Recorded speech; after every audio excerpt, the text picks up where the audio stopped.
여호와께서는 그의 성전에 계시고 여호와의 보좌는 하늘에 있으며 그의 눈이 인생을 통촉하시고 그의 안목이 그들을 감찰하시는도다.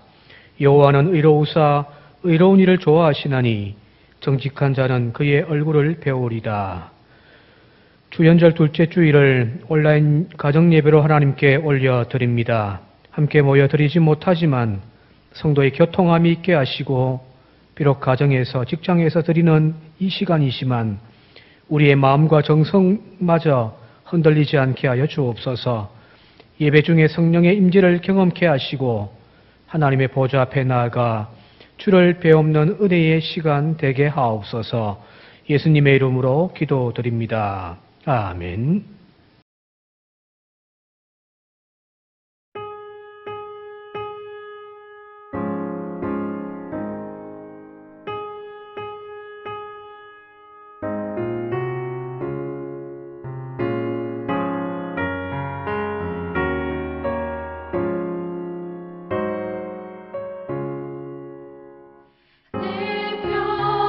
평생에 가는 길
교독문 122번 주연절 2번을 함께 교독하겠습니다.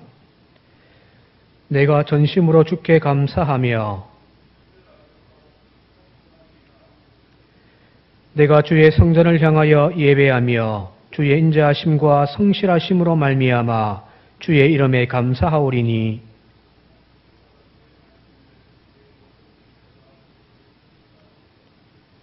여호와여 세상의 모든 왕들이 주께 감사할 것은 그들이 주의 입의 말씀을 들음이오며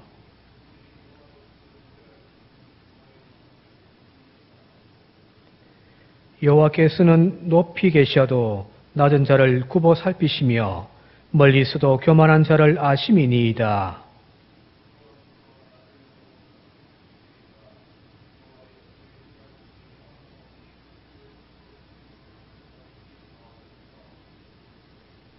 아멘.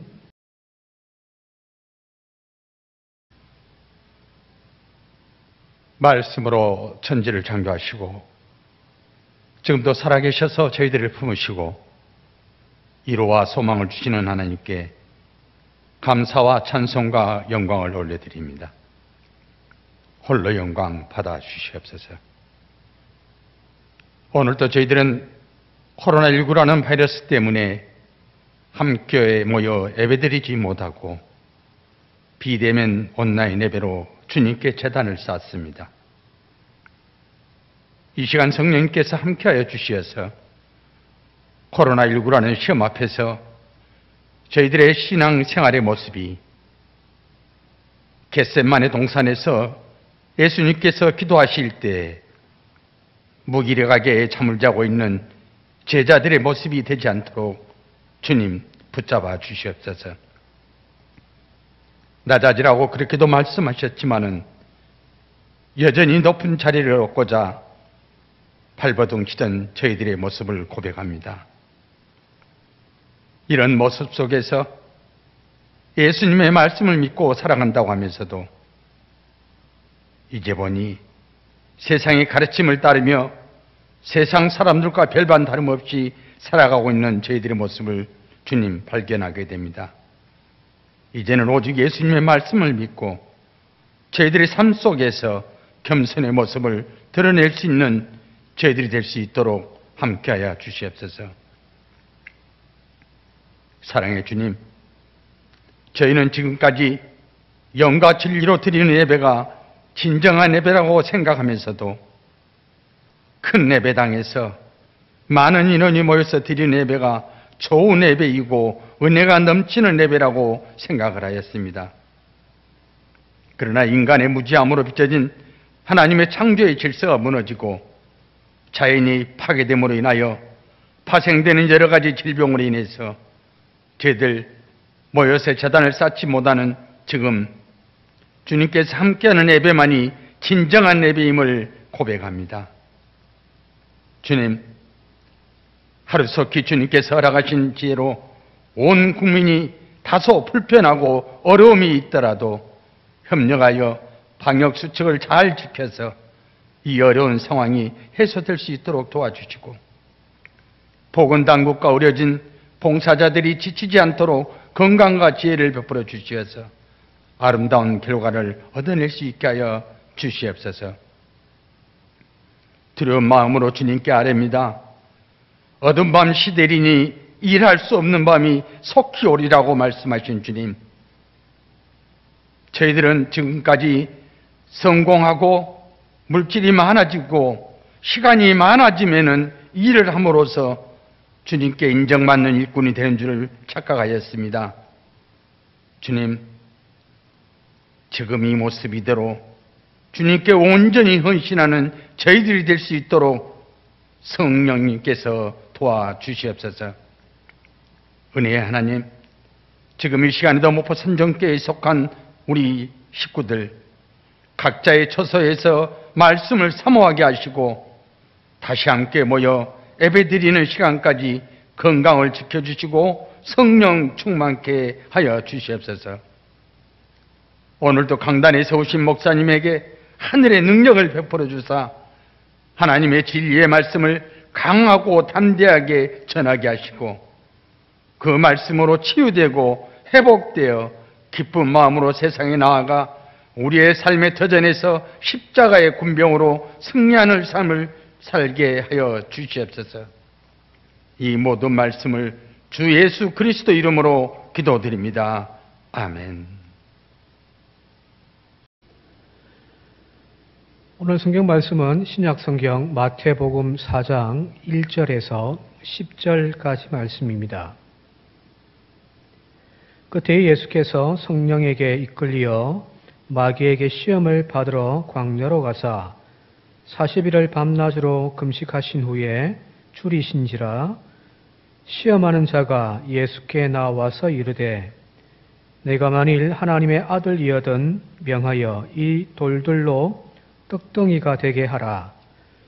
예수께서 대답하여 이르시되 기록되었으되 사람이 떡으로만 살 것이 아니요 하나님의 입으로부터 나오는 모든 말씀으로 살 것이라 하였느니라 하시니, 이에 마귀가 예수를 거룩한 성으로 데려다가 성전 꼭대기에 세우고 이르되 네가 만일 하나님의 아들이여든 뛰어내리라. 기록되었으되 그가 너를 위하여 그의 사자들을 명하시리니 그들이 손으로 너를 받들어 발이 돌에 부딪히지 않게 하리로다 하였느니라. 예수께서 이르시되 또 기록되었으되 주 너희 하나님을 시험하지 말라 하였느니라 하시니, 마귀가 또 그를 데리고 지극히 높은 산으로 가서 천하 만국과 그 영광을 보여 이르되 만일 내게 엎드려 경배하면 이 모든 것을 내게 주리라. 이에 예수께서 말씀하시되 사탄아 물러가라. 기록되었으되 주 너희 하나님께 경배하고 다만 그를 섬기라 하였느니라. 아멘. 오늘은 예수 따르기 두 번째 시간으로 세례받으신 예수님께서 광야로 들어가 사탄의 시험을 받아서 이겨내신 이야기를 함께 나누고자 합니다. 본문으로 바로 들어가서 1절 함께 읽겠습니다. 그때에 예수께서 성령에게 이끌리어 마귀에게 시험을 받으러 광야로 가사. 세례를 통해 우리의 지난날의 잘못과 허물을 씻어버리고 새롭게 살기를 다짐할 때에 그 다음으로 일어나는 현상이 바로 광야로 나아가는 겁니다.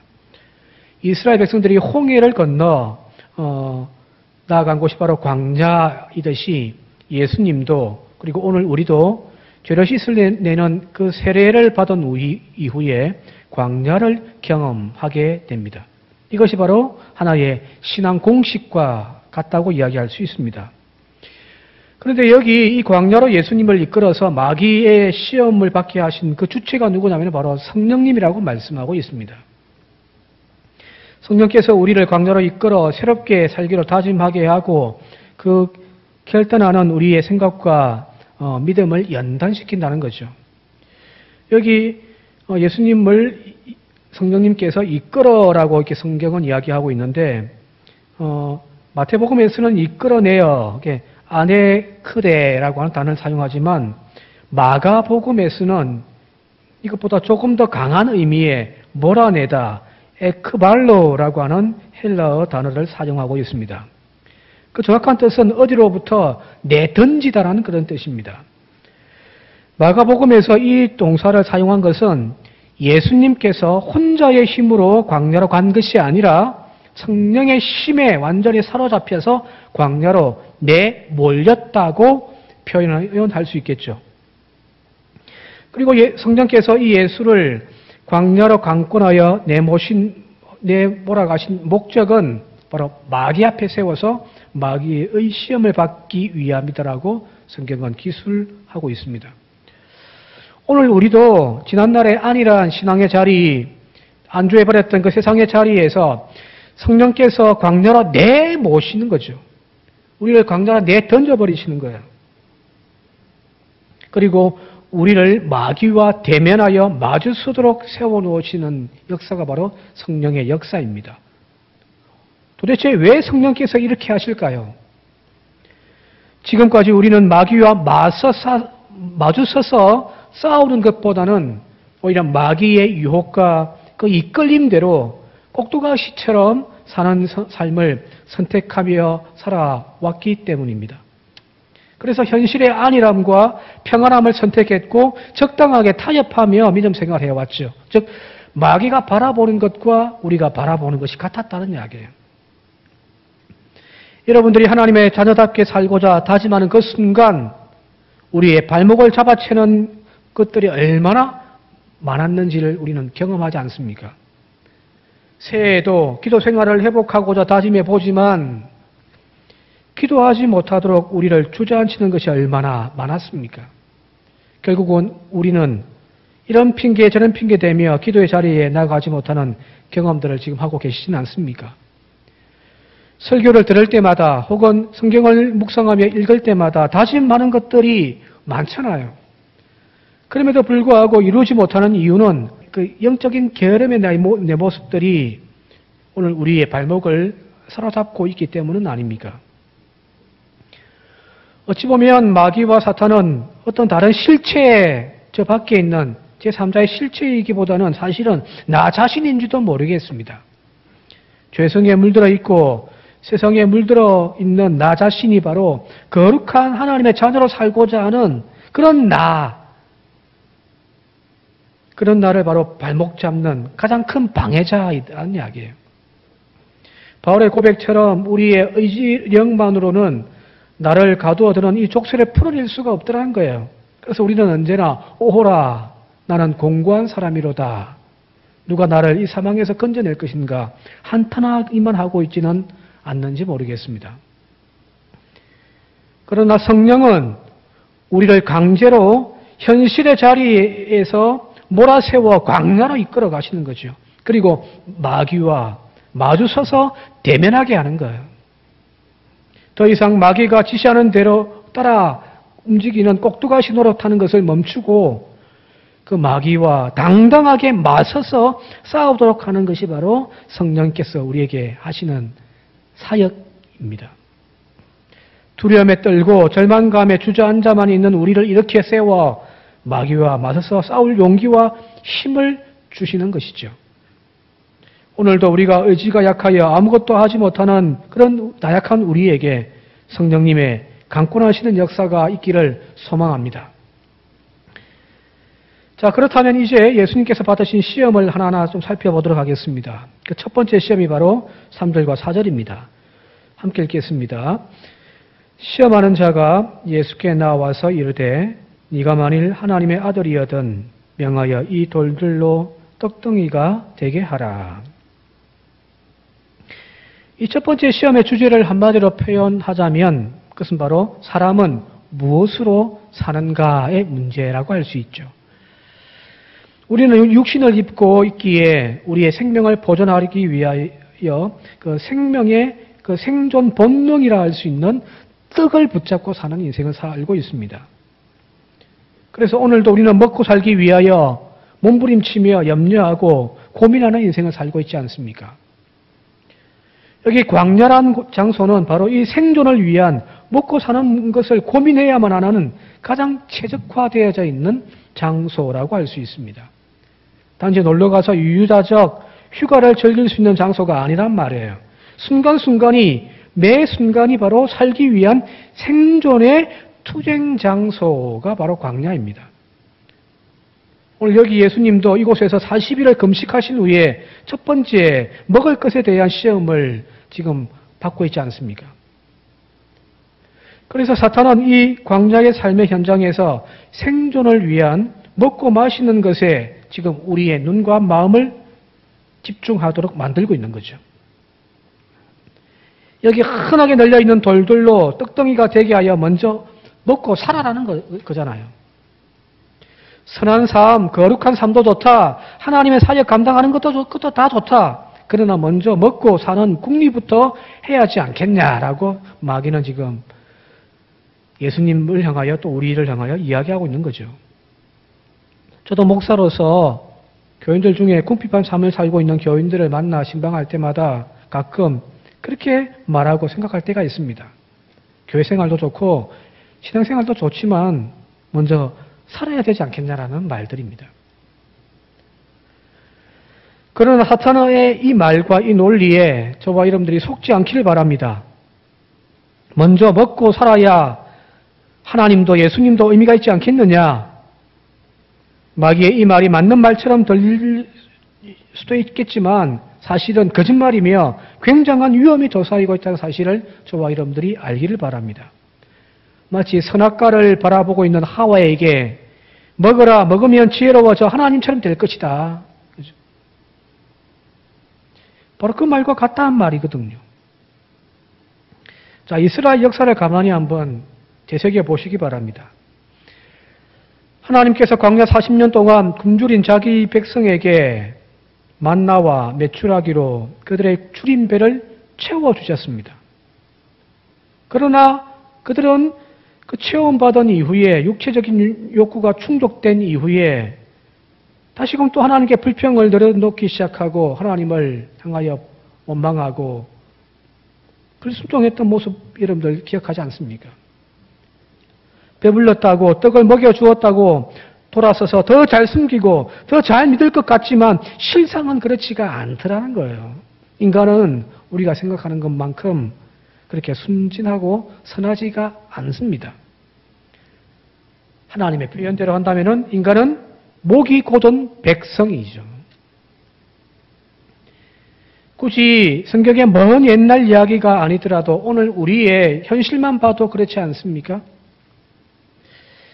우리 이전 세대, 먹고 살기 힘들었던 가난하고 배고팠던 시절을 지나온 우리 어르신들 세대, 이 세대들의 신앙생활을 자세히 들여다보면 더 열정적으로 하나님을 찾고 또 열정적인 헌신함과 헌신으로 교회를 봉사하고 섬기더란 거예요. 그래서 교회들마다 부흥의 역사가 일어나지 않았습니까?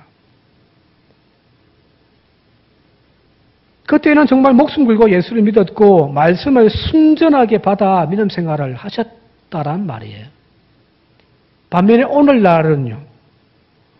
지금처럼 모든 것이 풍요로워진 세대, 먹을 것을 염려하지 않아도 되는 이 풍요의 세대가 왜 이렇게 영적으로 나약해져 있고 하나님과 점점 멀어져 가고 있습니까? 호세아서의 말이 결코 틀리지 않습니다.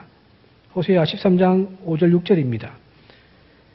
내가 광야 마른 땅에서 너를 알았거늘 그들이 먹여준 대로 배가 불렀고 배가 부르니 그들의 마음이 교만하여 이로 말미암아 나를 잊었느니라. 틀리죠. 사탄은 우리에게 이야기합니다. 먼저 먹어라. 배부르고 난 다음에 더 풍요로워진 다음에 주의 일을 해라. 믿음 생활을 해라는. 그러나 거짓말입니다. 자, 그렇다면 성령께서 광야로 우리를 내보라 가셔서 의도하시는 것은 바로 광야의 절박한 현실에서 단지 먹고 사는 생존의 본능을 우리가 뛰어넘어 우리의 생명을 주관하시는 하나님을 만나게 하기 위함이라는 말이에요. 광야에 죽고 사는 생존의 절박함 속에서도 우리의 인생을 붙잡고 계시며 선한 길로 이끌어 가시는 하나님을 만나야 한다는 거예요. 그리하여 사는 것도 죽는 것도 하나님의 손에 달려 있음을 깨닫고 이제 그 하나님으로 우리의 인생의 목적을 삼고 살아가는 인생으로 변화시키는 것, 그리고 그렇게 훈련시키는 장소가 바로 광야이고 성령께서는 우리를 그 광야로 지금 내던지시며 내몰아 가시는 거죠. 하나님을 찾고 싶습니까? 하나님을 더 깊이 만나고 싶습니까? 그렇다면 이 사탄이 던져주는 도리떡이 되게 하는 일들에 쏟아부었던 우리의 지난 날들의 관심을 이제 내려놓으시기 바랍니다. 그리고 눈을 들어 나의 등 뒤에서 나를 인도해 가시는 하나님의 손길을 볼 수 있기를 주님의 이름으로 축원드립니다. 다시 한번 주님의 답변을 한번 우리 함께 주목해 보았으면 좋겠습니다.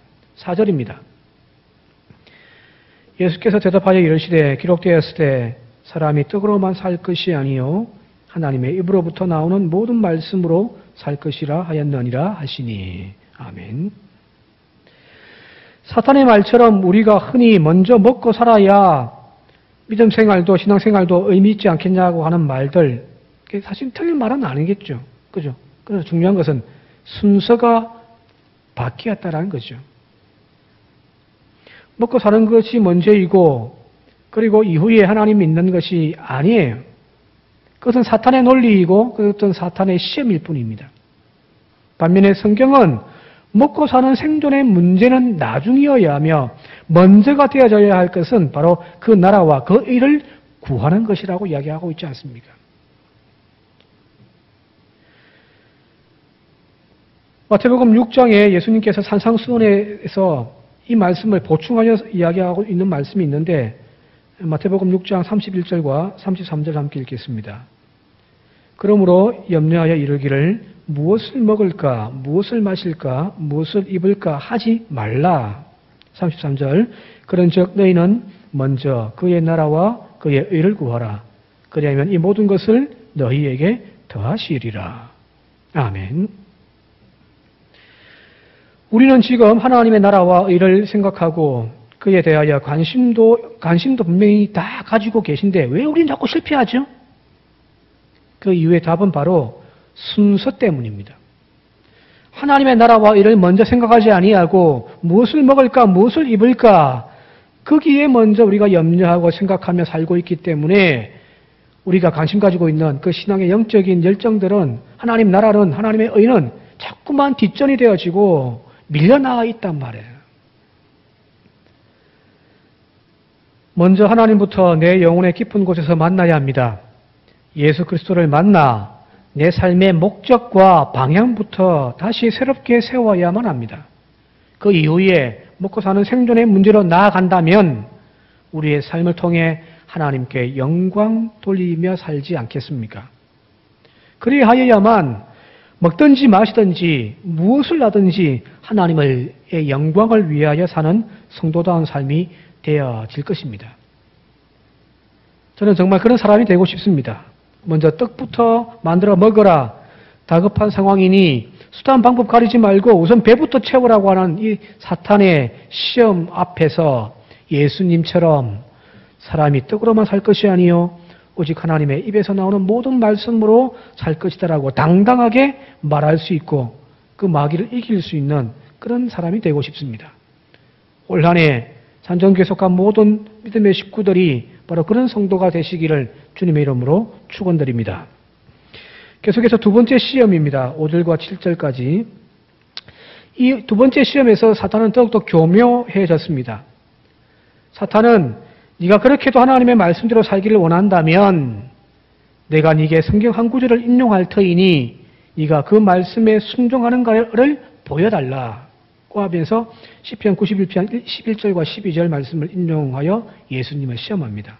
오늘 말씀 6절 함께 읽겠습니다. 이르되 네가 만일 하나님의 아들이여든 뛰어내리라. 기록되었을 때 그가 너를 위하여 그의 사자들을 명하시리니 그들이 손으로 너를 받들어 발이 돌에 부딪히지 않게 하리로다 하였느니라. 성전 꼭대기에서 뛰어내리라는 거예요. 그러면 여기 시편 91편에 나와 있는 대로 하나님의 천사들이 너를 보호하여 받들어 안전을 보장해 주지 않겠냐는 거예요. 너 이 말씀 믿냐? 그럼 해봐. 그런 이야기겠죠. 자, 여기 복음서에는 이 사탄의 말과 비슷한 외침의 소리가 두 군데 더 소개되어져 있습니다. 하나는 주님의 십자가 현장에서 들립니다. 십자가에 못 박혀 지금 신음하고 계시며 고통스럽게 지금 달려있는 그 예수님을 향하여 군중들 속에서 누군가가 외치기 시작합니다. 마태복음 27장 40절입니다. 성전을 헐고 사흘에 짓는 자여 네가 만일 하나님의 아들이여든 자기를 구원하고 십자가에서 내려오라. 우리는 십자가에서 처참하게 죽어가는 이 나약한 메시아를 믿을 수 없다는 거잖아요. 그렇죠? 네가 무슨 메시아냐? 그렇게 비참하게 죽어가는 네가 무슨 우리를 구원할 메시아냐? 네가 메시아라면은 네 스스로를 구원하여 십자가에서 내려오는 능력을 우리에게 보여달라는 거잖아요. 여기 십자가에서 인류를 구원하시기 위하여 희생양으로 달려있는 이 주님을 내려오게 하게 만드는, 즉 십자가의 죽음을 담당함이 아니라 그것을 거부하고 오히려 십자가 아래로 내려오는 그 현상을 만들어내는 것이 바로 사탄의 유혹이 아니겠습니까? 여기 또 하나 사탄의 이 시험과 비슷한 이야기가 바로 예수님과 베드로의 사이에서 이루어지는 이야기입니다. 예수님께서 십자가에 달려 죽을 것이고 그리고 3일 만에 부활할 것이다라고 하는 말씀을 했을 때 예수님의 옷자락을 강하게 잡아당기며 항변했던 베드로 기억하시죠? 항변했다는 이 단어 자체가 멱살 잡는다는 그런 거의 비슷한 표현이거든요. 자, 그런 베드로를 향하여 주님께서 진노하시면서 뭐라고 말씀하셨냐면은 마태복음 16장 23절입니다. 사탄아, 내 뒤로 물러가라. 너는 나를 넘어지게 하는 자로다. 네가 하나님의 일을 생각하지 아니하고 도리어 사람의 일을 생각하는도다. 주님께서 지금 진노하시며 베드로를 향하여 사탄아, 내 뒤로 물러가라고 하신 이유가 바로 여기 있단 말이에요. 네가 지금 하는 짓이 오늘 우리가 읽었던 이 본문에 나와 있는 사탄이 하는 짓과 똑같다는 거잖아요.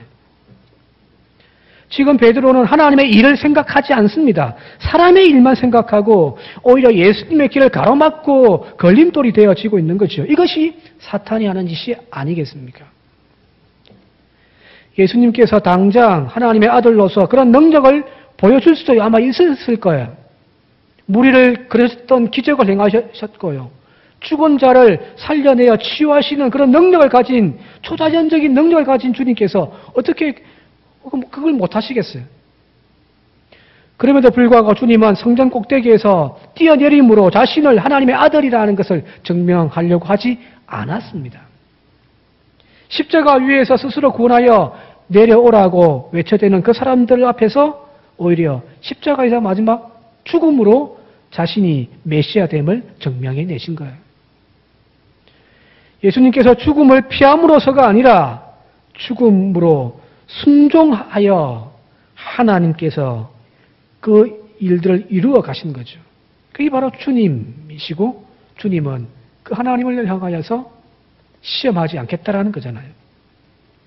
자기의 생각, 세상의 요구에 길들여져 인정받는 그런 메시아가 아니라 전지적 하나님 시점으로 사는 것이 바로 예수님의 삶이었습니다. 오늘 우리도 마찬가지 아니겠습니까? 세상이 채색해주는 옷을 입고 다른 사람들의 눈높이를 맞추려고 노력할 필요가 없는 거죠. 예수님처럼 철저하게 하나님 눈높이에 맞추며 살아가는 인생들이 되어져야죠. 자, 여기 사탄의 시험에 대하여 예수님의 답변을 다시 한번 주목해 보겠습니다. 7절입니다. 예수께서 이르시되 또 기록되었을 때 주 너의 하나님을 시험하지 말라 하였느니라 하시니. 여러분, 하나님은 시험의 대상이 아니라 신뢰의 대상입니다. 다시 말씀드립니다. 하나님은 시험의 대상이 아니라 신뢰의 대상이며 순종의 대상인 거죠. 내 기도와 부르짖음을 응답해 주셔야만 하나님이 나를 사랑해 주신다라고 생각하는 것 자체가 바로 하나님을 향한 시험입니다. 당장 눈에 보여지는 무엇인가를 성취해 주시고 축복의 은혜를 경험해야만 우리가 하나님의 자녀임을 증명해내는 것도 아니라는 거예요. 예수님이 처음 세례받았던 그 주님을 향하여서 하늘 문을 여시고 들려주셨던 그 음성, 너는 내 사랑하는 아들이라. 바로 이 하늘의 음성을 잊지 않고 산다면 우리는 언제나 사탄의 요구 앞에서 스스로 하나님의 아들임을 증명하며 사는 거잖아요. 다른 어떤 것으로 꾸미면서 우리 스스로가 하나님의 아들이 되어지는 것이 아니라 하나님의 음성 그 자체가, 거기에 대해 아멘하는 그 믿음 자체가 바로 오늘 우리의 믿음이 되어져야 한다는 겁니다. 세상의 눈높이에 맞춰 출세하고 성공하고 화려한 인생이 바로 하나님의 자녀라고 하는 착각을 하지 않기를 바랍니다. 우리가 어떠한 상황, 어떠한 자리, 어떠한 형편에 처해 있다 할지라도 우리를 향한 하나님의 사랑과 하나님의 신실하심은 변하지 않습니다. 우리의 믿음은 바로 이 하나님의 말씀에 신뢰하고 아멘 아멘 믿음으로 나아가는 그런 믿음이 되어져야 할 줄 믿습니다. 이제 세 번째 시험입니다. 8절에서 10절까지. 이 세 번째 시험의 장소는 바로 지극히 높은 산에 올라서 천하만국과 영광을 보여주며 사탄이 예수님께 내게 절해라, 내가 다 주겠다는 거잖아요. 자, 8절 한번 함께 읽겠습니다. 시작. 마귀가 또 그를 데리고 지극히 높은 산으로 가서 천하만국과 그 영광을 보여 이르되 만일 내게 엎드려 경배하면 이 모든 것을 내게 주리라.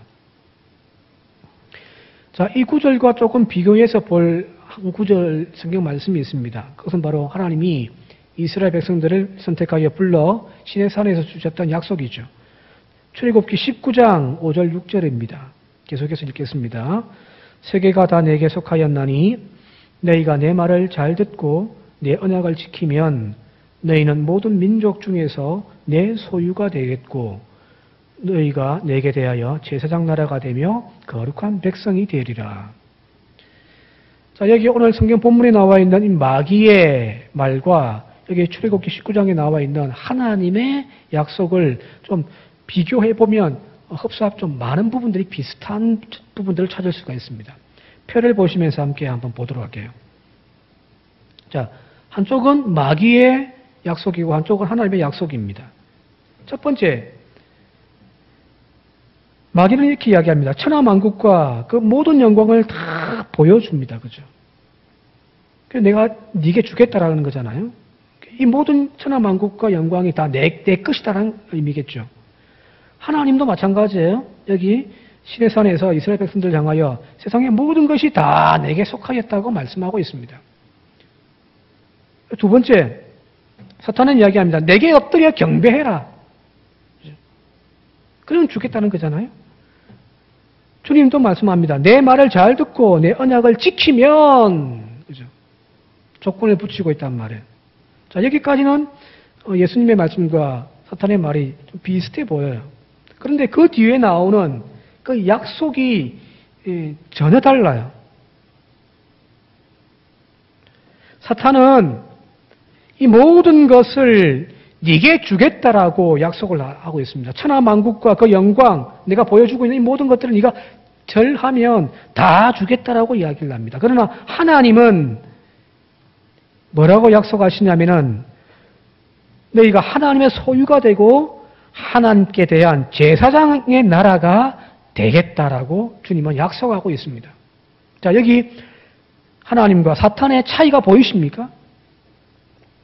사탄은 세상의 권세를 누리고 또 높은 자리에 올라가서 그 영광을 누리고 그 주인공이 되라고 우리를 자꾸만 부추기고 있습니다. 그러나 하나님은 세상과 구별되어진 거룩한 하나님의 제사장이 되라고 우리에게 말씀을 하고 있는 거죠. 사탄은 더욱 세상 속으로 세상의 주인공이 되라고 하지만 하나님은 세상에서 구별되어진 삶, 제사장의 삶으로 우리를 지금 부르고 있는 거죠. 이것을 구별해내고 이것을 이루기 위하여 몸부림치는 것이 바로 믿음 생활이 아니겠습니까? 여러분, 사탄의 소리를 구별하는 방법이 궁금하지 않습니까? 내 속에 들려오는 그 소리, 욕망, 그 꿈, 그 소리가 바로 하나님의 음성인지 아니면 사탄의 음성인지를 구별하고 분별하는 가장 좋은 방법은 내가 지금까지 성경을 통해 배우고 알고 있는 주님의 모습과 주님의 성품과 같은지 다른지를 구별하면 되는 거예요. 같으면 하나님이 주시는 음성이지만 그 성경의 가르침과 반대되어지는 방향으로 나아가는 꿈과 욕망과 바람들이 있다면 그것은 사탄이 주는 소리일 것이 분명합니다. 서로 진리를 외치며 교회 사랑을 외치면서도 서로 분열하고 상대를 적으로 삼는 것이 아무리 교회를 사랑하고 살리고자 하는 마음에서 우러나오는 것이라 할지라도 그것은 신앙을 가장한 사탄의 소리일 뿐이죠. 하나님은 교회를 살리시는데, 하나님은 상대를 용서하시고 품으시는데 어떻게 같은 믿음의 식구들끼리 싸울 수가 있냔 말이에요. 더 성공하고 더 출세하고 더 부자가 되는 것이 하나님의 축복이라고 생각하는 것은 우리의 모든 것을 다 나누어 주시고 심지어 자신의 살과 피까지 나누어 주셨던 주님의 모습에 비추어 본다면 그것은 분명 하나님의 소리가 아니라 사탄의 소리가에 가까울 수가 있습니다.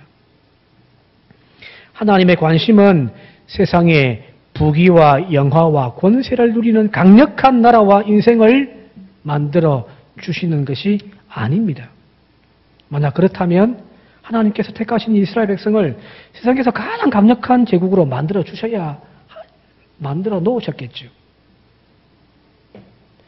하나님께서 원하시는 것이 무엇인지를 아는 것이 참 믿음의 시작입니다.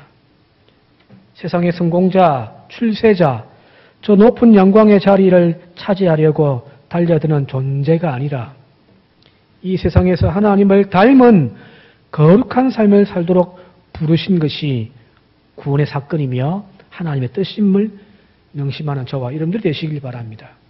이제 말씀을 정리하며 마치도록 하겠습니다. 이 차이를 분명하게 깨닫게 되어진다면 오늘 우리의 삶이 추구하고 나아가야 할 방향이 더욱 선명하게 보이게 될 것입니다. 중요한 것은 속도보다 방향이지 않습니까? 한 주간도 우리의 생각이 사탄의 가치와 유혹에 물들기보다는 하나님의 생각과 하나님의 해답을 충만하게 가득 채우는 저와 여러분들이 되시길 바랍니다. 우리의 염려가 먹고 사는 것을 이제 넘어서서 하나님 앞에 서서 더 성결한 삶을 살고자 몸부림치는 저와 여러분들이 되시기를 주님의 이름으로 축원드립니다.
교회 소식입니다. 첫 번째 예배 안내입니다. 변경된 사회적 거리두기 지침, 전체 교인의 자석수의 20%만 참여할 수 있는 지침에 따라서 다음 주일부터 2주간 1부, 2부 예배로 나누어서 드리도록 하겠습니다. 1부 예배는 주일 오전 9시에 드리며 대상은 7구역부터 12구역 원들은 1부 예배에 참석해 주시길 바라고요. 2부 예배는 주일 오전 11시입니다. 1구역에서 6구역 원들께서 참석해 주시기를 바랍니다. 그리고 내일 월요일부터 새벽 기도회와 수요 예배가 정상적으로 드리도록 하겠습니다. 교회 학교는 당분간 온라인 예배를 연장하여 드리도록 하고요. 특별히 부모님들과 함께 주일 낮 예배를 참여할 수 있도록 권장하오니 우리 많은 교인들과 가정에서는 아이들과 함께 참여해 주시면 감사하겠습니다.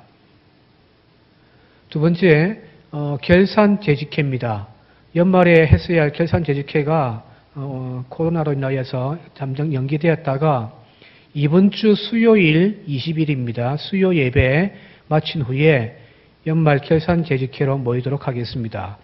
재직회원들께서는 많은 참여를 당부드립니다. 세 번째, 교회 행사입니다. 1월 중에 교회 행사로 잡혔던 여신도회 주일 그리고 장로 권사 은퇴 예식을 잠정 연기하여 전체 교인들이 함께 모이는 그때에 실시하도록 하고요. 교회 공동의회가 신년도 공동의회가 1월 마지막 주 31일 날 있을 예정입니다. 자세한 사항은 다음 주일 날 자세하게 안내해 드리도록 하겠습니다. 네 번째, 온라인 헌금 안내입니다. 온라인 헌금을 이용하실 분들은 교회에 온라인 헌금 계좌로 입금하신 후에 안내 문자를 보내주시면 감사하겠습니다. 청소봉사, 이번 주 청소봉사는 3여신도회에서 수고해 주시겠습니다. 특별히 다시금 대면 예배가 이제 시작되어집니다. 우리 여신도 회원들께서 많이 참여하여 수고해 주시기를 당부드립니다. 광고 말씀 모두 마치겠습니다. 이제는 우리 구주 예수 그리스도의 그 한량없으신 은혜와 아버지 하나님의 그 지극하신 사랑하심과 성령님의 감화감동 교통하시는 역사가 각자의 처소에서 오늘도 주님 오심을 경배하며 주님을 위하여 살고자 다짐하는 모든 믿음의 식구들 머리 위에, 가정과 일터와 이 지역과 이 민족 위에 지금부터 영원토록 함께 계시옵기를 간절히 축원하옵나이다. 아멘.